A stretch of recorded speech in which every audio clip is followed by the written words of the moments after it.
بسم الله الرحمن الرحيم الحمد لله رب العالمين الصلاة والسلام على نبينا محمد وعلى آله وأصحابه أجمعين أما بعد. And inshallah we continue with Tafseer of Surah Al-Baqarah.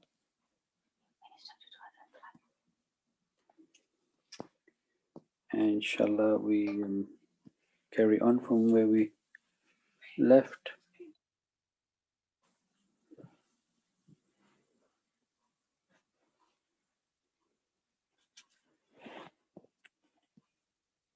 Okay, so inshallah let's start to share the content screen.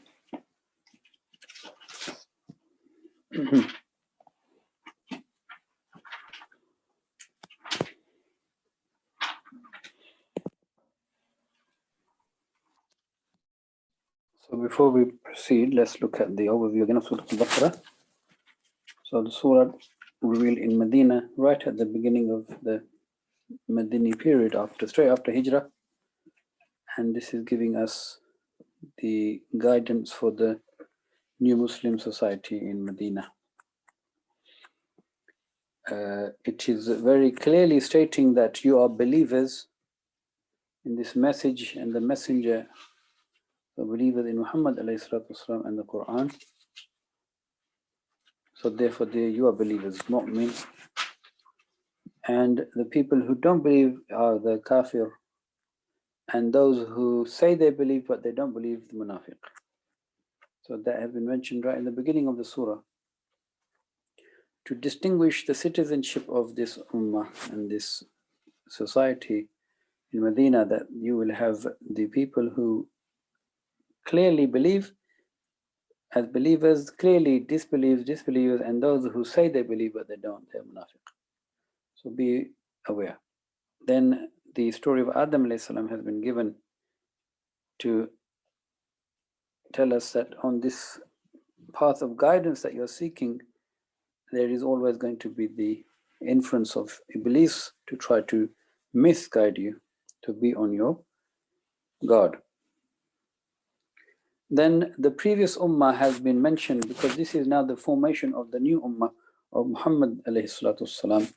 Previous ummah, Bani Israel, has been mentioned, one as an important lesson for this new ummah to learn from history, and also to invite the Bani Israel to also believe in this message. So this is a long section, as you can see there, nearly 100 ayat, maybe just over.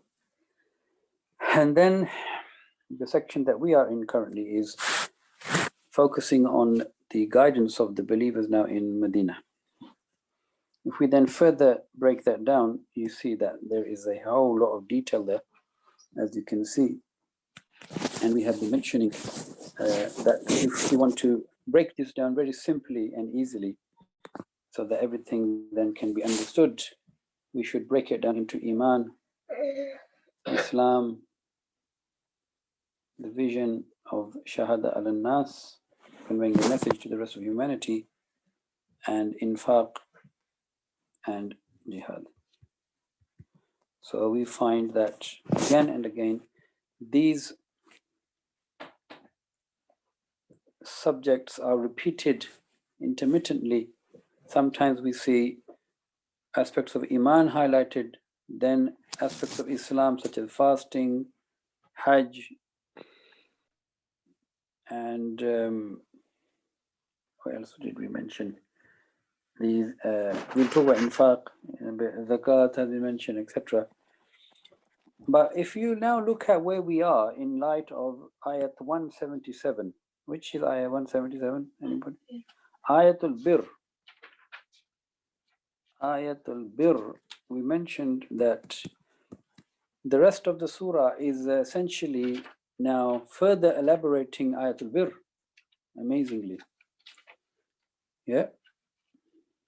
Because the scholars mentioned that Ayatul Bir, it lists the Abwabul Bir, the doors to Bir, that allow us to be righteous. So we see that we saw, if we look at Ayatul Bir very quickly, to again give us the overview. 177. That righteousness is to believe in Allah and the last day, the angel and the books and the prophets. Yeah, so that's one aspect of bir, iman. Then give in wealth. This is infaq. Yeah, infaq. To give your wealth. In spite of love for it, to your orphans, to relatives, orphans, the needy, the traveler, those who ask for help, and for freeing slaves. So this is infaq. And then Islam, prayer and zakat. Yes. And then mu'amalat, fulfill your promises. And then jihad, patient in poverty and hardship and during battle. This is jihad. Yeah. So now we will look at one of the aspects of this ayah, which is today we'll also look at infaq and qidal, inshallah. So hopefully that makes it easier for you to then establish where we are. So we are currently approximately here in this section where Allah Ta'ala mentions udkhulu fi silmi kaffa wa la tattabi'u khutuwat ash-shaytan. Enter into the submission of Allah fully, wholeheartedly, completely, in every aspect of life, inwardly, outwardly, in form and spirit, and together as one ummah. Yeah, so we mentioned that last time. So then we proceed to the next ayat we want to start looking at today.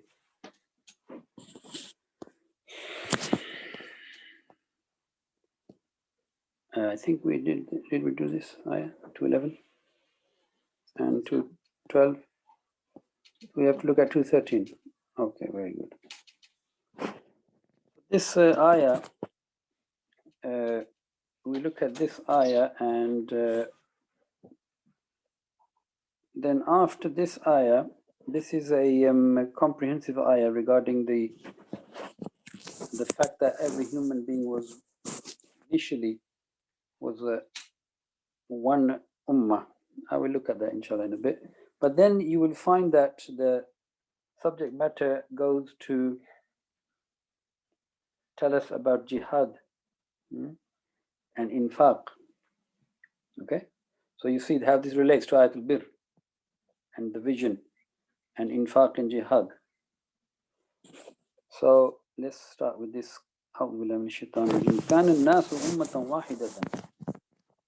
Indeed, all of mankind were just one ummah, one single ummah. Ummah here means they were all on the same deen.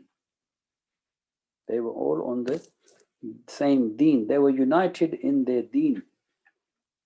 And the deen has always been La ilaha illallah. Abdullah ibn Abbas radiallahu anhuma, he says that there are 10 generations between Adam alayhi salam and Nuh alayhi salam, and they were all on the same deen. But then Iblis, he influenced people, and people started to worship the idols, and therefore Allah Ta'ala, he sent Nuh alayhi salatu wasalam, yeah, to the people. So كان الناس أمة واحدة. And what is not expressly mentioned here, but it is understood, is that mankind was united on the deen, but then they differed. فَاخْتُلِفَ فِيهِ. Therefore, then they differed. So this is one of the qiraat of Abdullah ibn Abbas. Yes, in his mushaf he had this فَاخْتُلِفَ فِيهِ, which means then people disputed regarding La ilaha illallah. Thence, therefore, hence فَبَعَثَ اللَّهُ النَّبِيِّينَ وَبَشِّرِينَ وَمُنذِرِينَ وَأَنزَلَ مَعَهُمُ الْكِتَابَ بِالْحَقِّ لِيَحْكُمَ بَيْنَ النَّاسِ فِيمَا اخْتَلَفُوا فِيهِ. Therefore, as a result of the fact that people differed, they split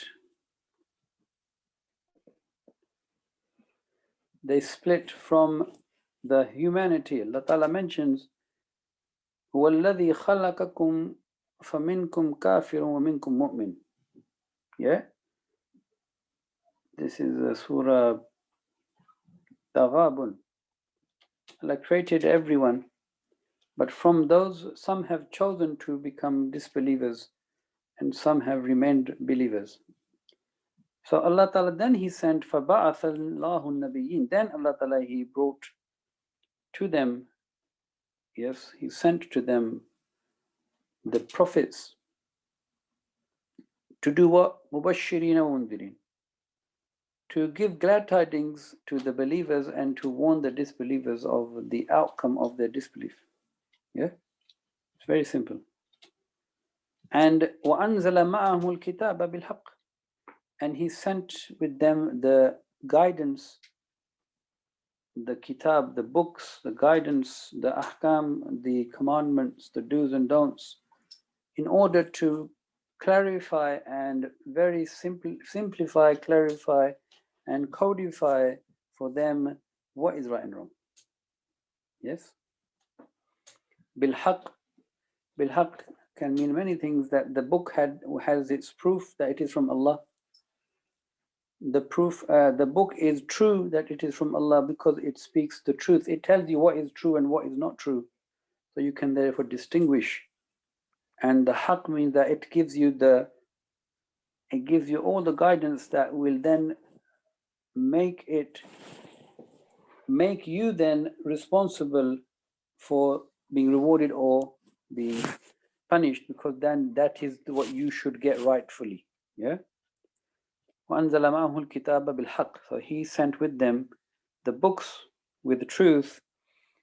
لِيَحْكُمَ بَيْنَ النَّاسِ فِيمَا اخْتَلَفُوا فِيهِ. So that the prophets, they could then judge and decide for people their disputes and then put them right.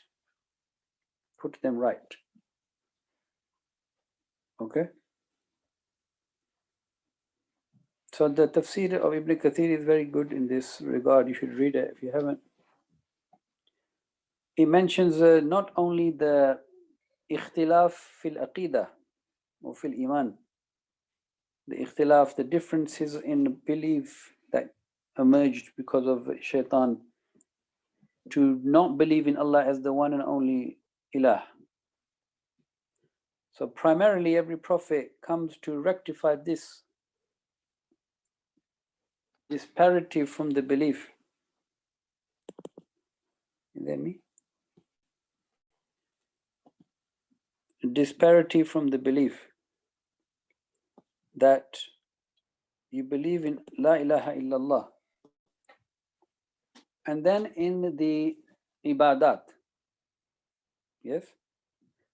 But before that, in fact, still in the Aqidah and the Iman, in the oneness of Allah, they clarify what is the right stance. Then they clarify what is the role of the prophets and messengers. So one extreme is that we call this ifrat and tafrit. Yeah? Ifrat and tafrit. Ifrat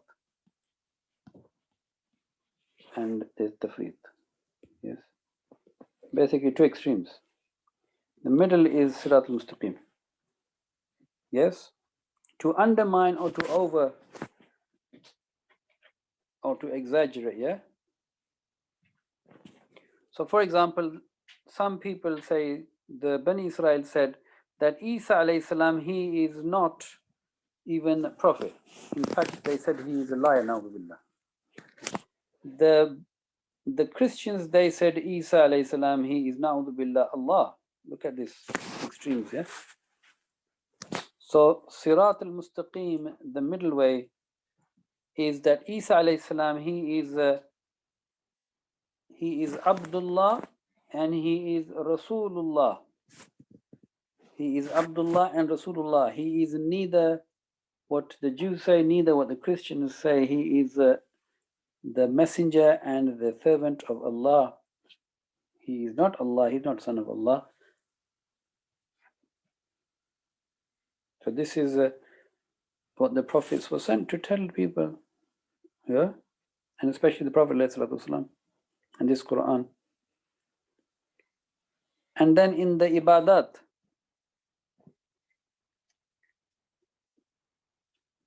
the prayer. Some people pray just sajda, that's it. They just do sajda. Some people, they just stand, they don't do ruku or sajda. Yes? Middle way, you have the standing qiyam, you have ruku, you have sujood, you have qa'da, you have all of this. This is sirat al-mustaqim. This is what they were differing on. Prophets came to see, this is how you pray. You pray as Allah wants you to pray. This is how Allah wants you to pray. You see the difference in fasting, Psalm. People, they fast. So some people, they fast from things like, you probably are aware of this, that some people, when they fast, some Christians, they will not eat anything that starts with C, because Christ is CH or C. So crisps, chocolate, they won't eat it. Okay? So some people, they fast, but they just drink, they don't eat. So this is ifrat and tafrit. Who said you should fast like that? Nobody. You have introduced it yourself. Allah Ta'ala sent the prophets to say, no, this is how you fast. You fast from this time to this time, and this is what you can or can't do in your fasting. Allah Ta'ala, He has sent the Prophet, and the Prophet ﷺ, he came, and we have done the whole section on fasting. Hajj. The Hajj was clapping and whistling,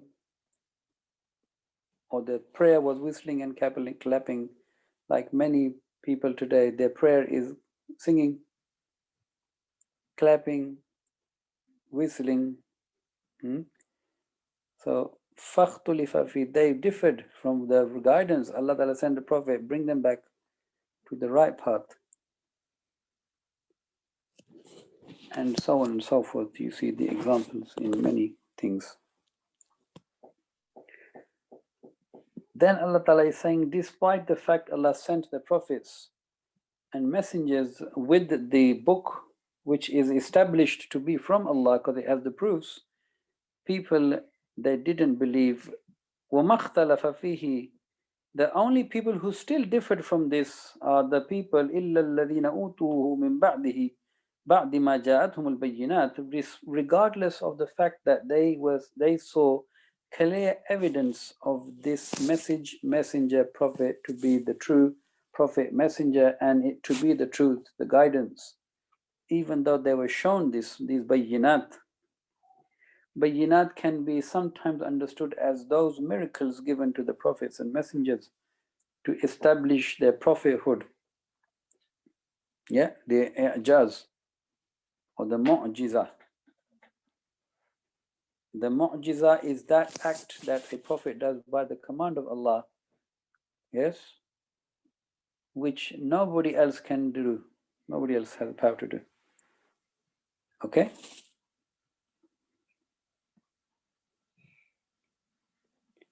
So all of these were given. Why they still differed? بَغْيًا بَيْنَهُمْ. بَغْيًا بَيْنَهُمْ. This baghyan is the key word for the whole of humanity. Subhanallah. It explains why people don't believe, despite everything being clarified. بَغْيًا بَيْنَهُمْ. And it says here, out of jealous animosity amongst themselves. Yes? Out of jealous animosity amongst themselves. So they had hasad, jealousy, bughd, enmity and hatred. They had asabiyya. Asabiyya is, what is asabiyya? Asabiyya used to have this pride and prejudice based on your culture or your language or your background. Yes, asabiyya, we are better. Okay? So this is baghyan bainahum. This is why people still differ, and they differed, and they continue to differ after everything has been clarified, because they do not want to, they don't like to listen. فَهَدَى اللَّهُ الَّذِينَ آمَنُوا لِمَا اخْتَلَفُوا فِيهِ مِنَ الْحَقِّ بِإِذْنِهِ.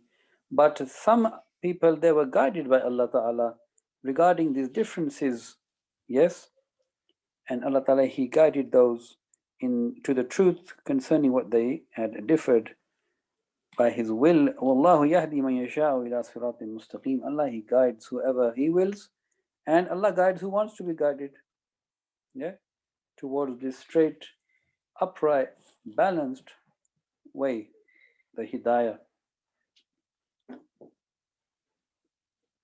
Allah Ta'ala, He sends the proofs, the messengers, the books, the guidance, and the signs and reminders, and then it is up to the person. Whoever believes, believes for himself. Whoever disbelieves, disbelieves at the cost of him or herself. Allah Ta'ala, He does not do any injustice. Okay? This bell is ringing. I think.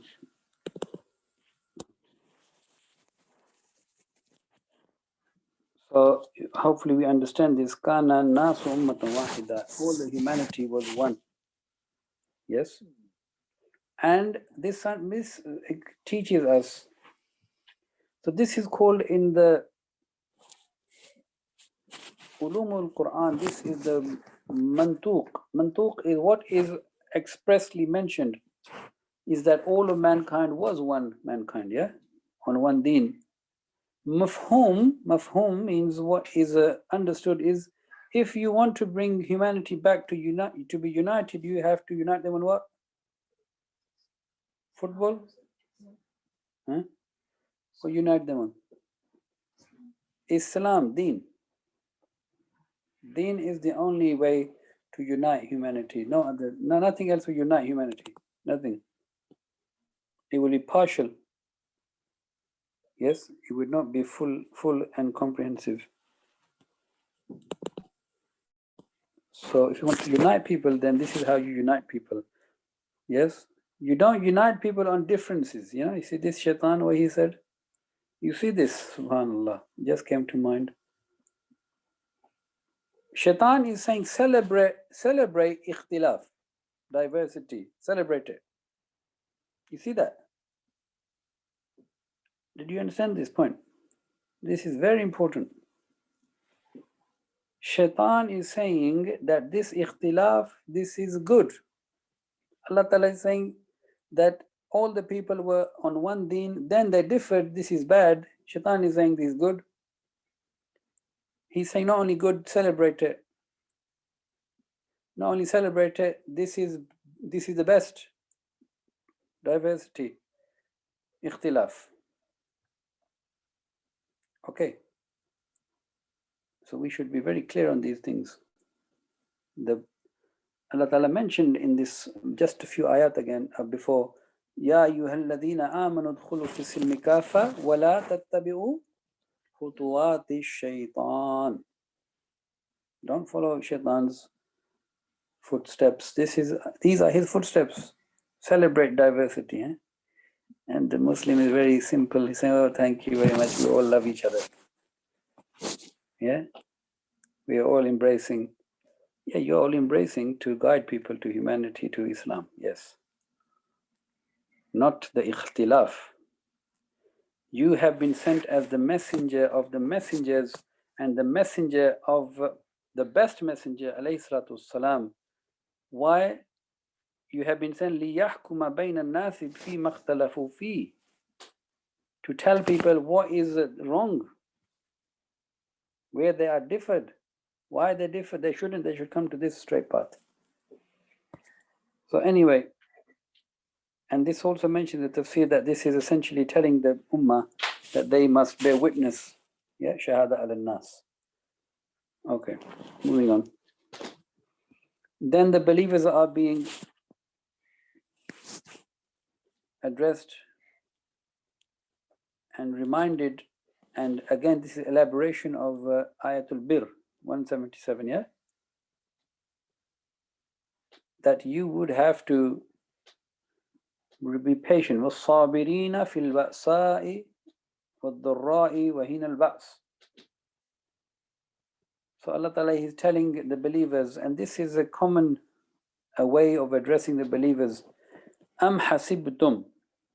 This has been mentioned here and very famously in Surah Al-Ankabut. Ahasib al-nas.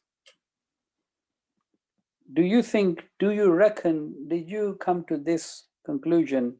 أن تدخلوا الجنة ولما يأتكم مثل الذين خلوا من قبلكم. Did you think, are you under this notion that people, you would be entered into Jannah despite those things that happened to people before you, before they have happened to you, meaning you have not been tried, tested, evaluated, and then given the opportunity to prove your iman? You think you'll go to Jannah just like that? No. Yeah. Allah Ta'ala mentions مَسَّتْهُمُ الْبَأْسَاءُ وَالضَّرَّاءُ وَالزُّلْزِلُوا. People before you, they were tested. Yes, it is touched by مَسَّتْهُمْ. Ba'sa, poverty, difficulty. وَالضَّرَّاء, hardship and harm. وَزُلْزِلُوا, and they were shaken like an earthquake shakes. حَتَّى يَقُولَ الرَّسُولُ وَالَّذِينَ آمَنُوا مَعَ مَتَى نَصْرُ اللَّهِ. To the extent that the people with the messenger, as well as the messenger himself, they said, when will Allah's help come? A very famous incident has been mentioned of Khabbab ibn Ard. And this is more detailed in Surah Al-Ankabut, but I mentioned here as well, that he came to the Prophet ﷺ in Mecca. And because Khabbab ibn Ard was tortured by lying him down on burning coal cinders to burn his back, and the fat of his back would extinguish the coals. So the Prophet ﷺ, when he came to the Prophet ﷺ, he said, Ya Rasulullah, this is what's happening to us. When will Allah Ta'ala send His help? So the Prophet ﷺ said, people before you, the ummahs before you, the believers, they were tested in ways such as the person would be like a post is posted in the ground and would be cut in half. And the people's flesh would be removed with the iron combs. But you are being hasty. You want quick. Yes, you want to have the quick victory. The Prophet ﷺ said that a time will come when a female would be able to travel alone in complete security. I'm forgetting the places were mentioned in the hadith. From one place to Hadr al-Maut, not feeling anything. From Hadr al-Maut to Sana'a? Sana'a, Jazakallah khair. From Sana'a to Hadr al-Maut, and she would fear nothing, but you are being hasty. So Allah Ta'ala is telling the believers, you have to go through these tests and trials to become eligible and to enter Jannah and to enter the best of the levels of Jannah. You have to go through this. Ala inna nasrullahi qareeb. You should be aware that Allah Ta'ala's victory that He gives to the believers, it is very close. Yes, but you cannot understand the hikmah behind when Allah Ta'ala gives it. You calculate, as it says, hasibtum. Your calculations are inaccurate. Allah Ta'ala, He knows precisely when the nasr should come, the help should come. Okay? So your job is to do your job, convey the message, and remain steadfast and be sure that it will come. And it will come at the right time and it will come at its time, not when you think it will come, because in fact this is Allah Ta'ala's mercy, because anything premature has problems. This premature victory that you may gain, this will lead you into more problems later on. Subhanallah. Allah Ta'ala, He knows. So the believers are being prepared now here, mentally, spiritually, for infaq and for jihad, to struggle and to be sabirina fil ba'sa'i wad darra'i wa hina al-ba's. And then infaq has been addressed here. Yas'alunaka madha yunfiqun. This term yas'alunaka, they ask you, has been mentioned many times in the Qur'an. I was reading today, I think it was mentioned, let me check for you. Use of use, inshallah. I check for you. This yas'alunaka.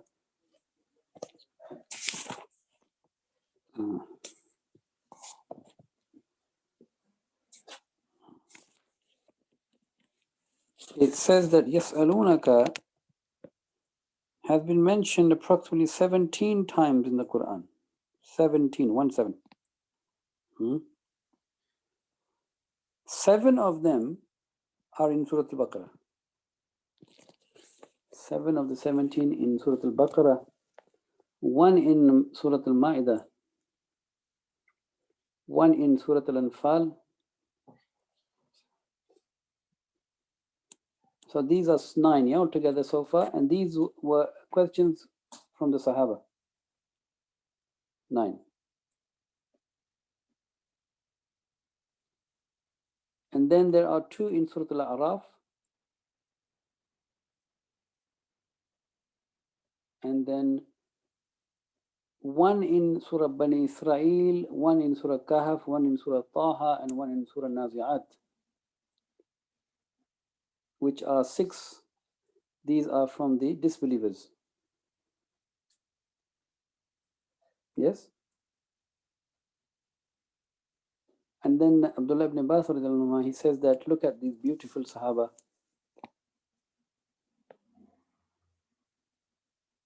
He says that, look at these beautiful Sahaba, they would ask very little questions. In all, he says, they only asked 13 questions.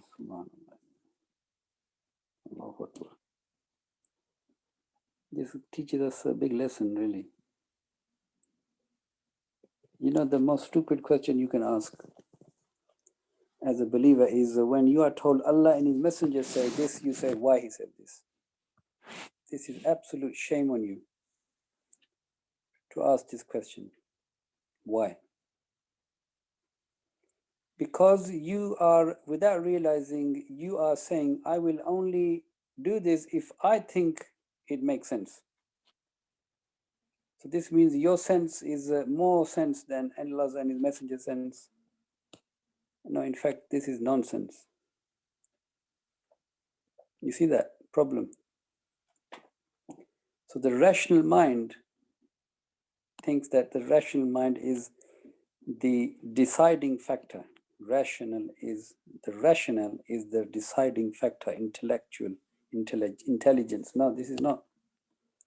Allah Ta'ala, He's addressing that in the next ayah about your intelligence and your reckoning and your understanding and your conclusions. They are incomplete, they are faulty, and they are you find later on that there are many fallacies in your decision making opposed to Allah. So they ask the Prophet ﷺ, ماذا ينفقون? Originally in the Tafseer it mentions the Sahabi, he came to the Prophet ﷺ and he asked the Prophet ﷺ 2 questions about this. His name is Amr ibn Jamuh. Amr bin Jamuh radiyallahu anh. Amr bin Jamuh. Amr bin Jamuh. He asked Rasulullah, "Ma tunfiqu min amwalina wa aina nada'uha." This is in أخرجه Ibn al-Mundhir Mazhari. The reference is there. Khair. He asked, "Ma tunfiqu min amwalina." What should I spend from my wealth? So this is the quantity. Yes? And the second question, wa aina nada'uha. Where should I spend it? Where should it go? So two questions, the quantity I should spend and where I should spend it. And in response to that, Allah Ta'ala, He has brought in this surah the more important thing first and the second one later. The more important thing is وَيَسْأَلُونَكَ مَاذَا يُنْفِقُونَ. They ask what they should spend. Allah Ta'ala is not saying here how much they should spend. Allah Ta'ala is saying where they should spend it. So what is more important? Where you spend it. The masarif is called. Masarif of infaq, where you should spend it. Qul, say to them, ma anfaqtum min khairin, whatever you will spend from your wealth, from in terms of goodness, meaning for the sake of Allah, to please Allah and to receive reward from Allah, then it should be spent on falil walidain, first on your parents, wal aqrabin, then your close relatives. So aqrab can mean husband, wife, children, and others, brothers, sisters, uncles, aunts, yeah? The circle grows. Wal yatama, and the orphans who do not have the guardians. Wal masakin, and those who are in need of even their basic needs. Wabni sabil, and the traveler. When the traveler is in need because the traveler is unable to meet his or her needs while traveling, then these are the initial people that you should focus on first. You see this? The masarif, who should get your infaq? Infaq here is not zakat. Yeah? This is not the zakat. This is other than zakat here. So zakat has been detailed in Surah Tawbah. And وَمَا تَفْعَلُوا مِنْ خَيْرٍ فَإِنَّ اللَّهَ بِهِ عَلِيمٌ. And you should know that whatever you do of any good action, and here it means your infaq, you spend money, Allah Ta'ala, He knows it, meaning He will give you the full reward for it. So maximize the reward by doing it as Allah wants, isn't it? Yeah. So this is giving us a very nice, precise model of spending and giving charity. Charity, they say, starts at home, is correct. Charity starts with here it says the parents, those closest to you who need it. And then after that, so if you practice this, then every unit of society would easily be able to help those closest. This is so simple, isn't it? Simple. But we don't think like this, unfortunately. We think charity is 1,000 miles away. We just think charity, we think 1,000 miles away. And we just want to spend 1,000 miles away. I'm not saying that's wrong, but we don't think as Qur'an wants us to think. Because if you, as the saying goes, you think global, act local, yeah? There's such a big push and drive in the recent years to grow local, to buy local, isn't there? Yeah? And the local produce, blah, blah, blah, all of this. Subhanallah, look at this. Huh? You know, Allama Iqbal, he said something very beautiful. He said that this, the humanity, as it goes through trial and error, ifrat and tafrit, extremes, one extreme to the other, and then this is called dialectical material, not dialectic material, this is dialectical What's the word I'm looking for? I forgot. Khair, anyway. So thesis, antithesis, and then synthesis. Afraad, tafreed, and then come to the norm. Eventually, mankind will come to the deen of Rasulullah ﷺ without even realizing. This is exactly what's happening. Exactly what's happening. Slowly, slowly. You realize you should watch the documentary Extinction, recently released in September.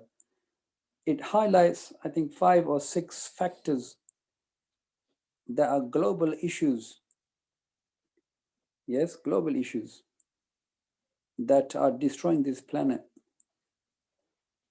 And you will see that all of those issues are because we left Allah and His Rasul. That's it. All of them. And the solutions that they are proposing, they are all to do with what Allah and His Messenger have told us to do. So you see, mankind is coming there.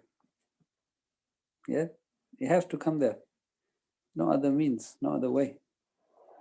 Allah Ta'ala, He said, don't just do trial and error, follow the haqq. Yes? And you would benefit.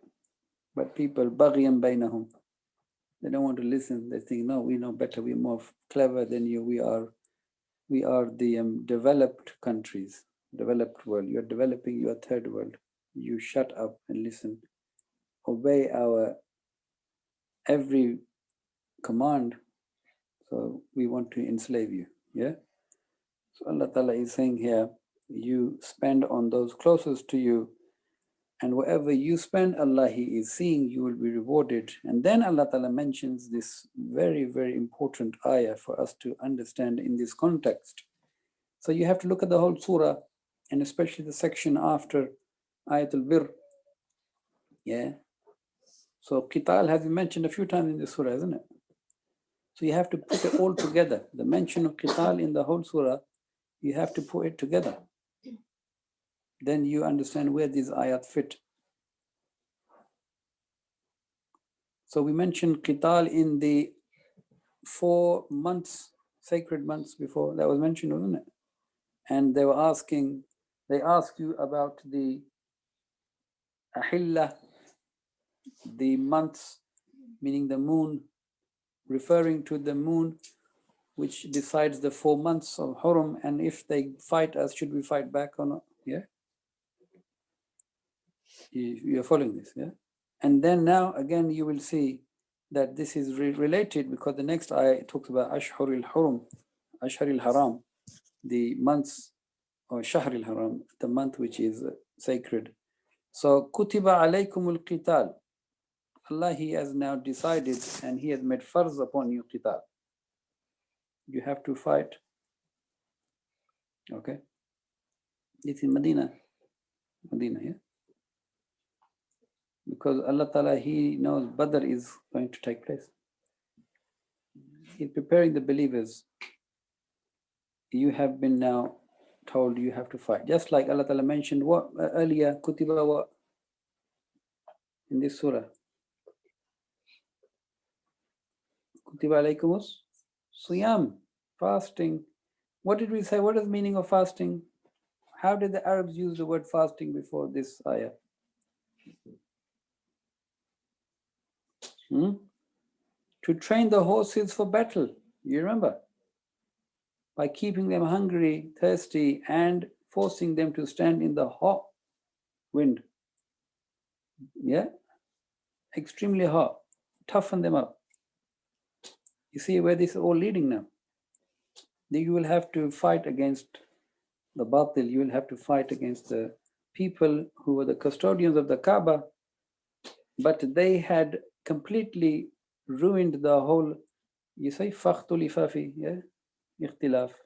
Their belief was wrong, practice is wrong, mu'amalat wrong. So you have to correct that. This will happen through qital. Allah has made it incumbent, you have to fight them, because they will fight you. وَهُوَ كُرْهٌ لَكُمْ. But this may be very difficult for you. You hate it. You don't want to fight. Naturally, you don't want to fight because you don't want to die. You don't want to be harmed. The other is that many of the believers, they had family members in Quraysh who were still disbelievers. So they don't want to fight because they will kill them. You see that? So naturally, you don't want to kill your relative. Kurhul lakum. This is where the word makruh comes from. Makruh, yeah, kariha. You dislike something, you hate something, you find it abhorrent, you don't like it. But Allah Ta'ala is saying, do not follow your own emotions, instincts, likes, dislikes only. Follow my guidance. Because وَعَسَىٰ أَن تَكْرَهُ شَيْئًا وَهُوَ خَيْرٌ لَكُمْ. You may dislike something, but it is good for you. To do that is good for you. For example, I don't like to wake up in the morning. If I don't wake up in the morning, then you don't go to work, you don't get paid, is it? Huh? So if you follow what you like, then you're not going to get paid. So is sleeping what you like good for you or bad? Is bad? It's good. No, the sleeping. Sleeping is good, mashallah. Yeah.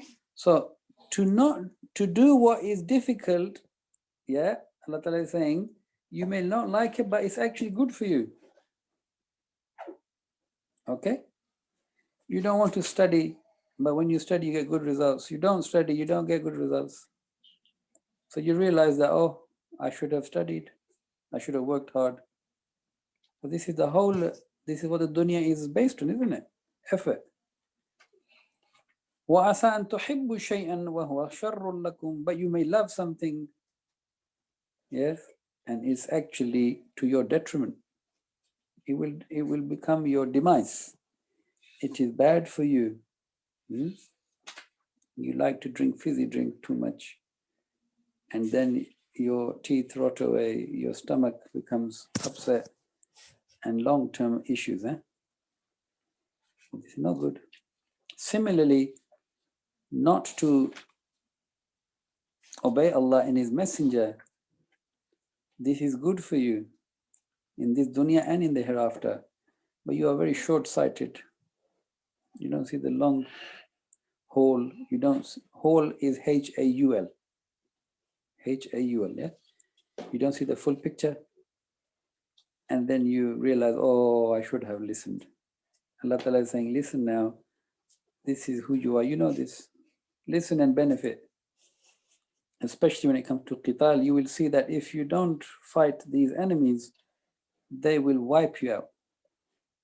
They will cause fitna and fasad fil ard. You will then allow the ikhtilaf, as we mentioned in this section today. Instead of you being the messengers of the messenger who came to judge between the disputes, to tell them what's right and wrong, you will allow this to continue. Fasad, fitna and fasad fil ard. So then you'll realize, oh yes, we should have stood up to this tyranny. Yeah? It's just like if there is in one street, there is one gangster and nobody stops that gangster, then everybody's house gets robbed. Yeah? But if everybody stands against the gangster, then everybody's house is saved. Simple as it. Allah Ta'ala is saying this. If you do that, you benefit. Wallahu ya'lamu wa antum la ta'lamun. Allah knows you don't. Allah knows you don't. Allah knows you don't. Allah knows you don't. If you believe in this ayah, Wallahu ya'lamu wa antum la ta'lamun, you would never ask a question when Allah says this, do this, you would say why? Never you would ask that question. It goes against your belief. You can ask, what is the hikmah behind a hukum? Yes. You can ask the hikmah. Yes? Because you want to become more grateful to Allah for His blessing of this hukum. And there is no hukum without hikmah. No hukum without hikmah. We may or may not appreciate it or understand it, but there is no hukum without hikmah. Allah Ta'ala is Al-Hakim. Yes, nothing is without wisdom. So anyway, with that, inshallah, I wanted to share something with you. Let me just check if I have missed it or not, or did we get there or not.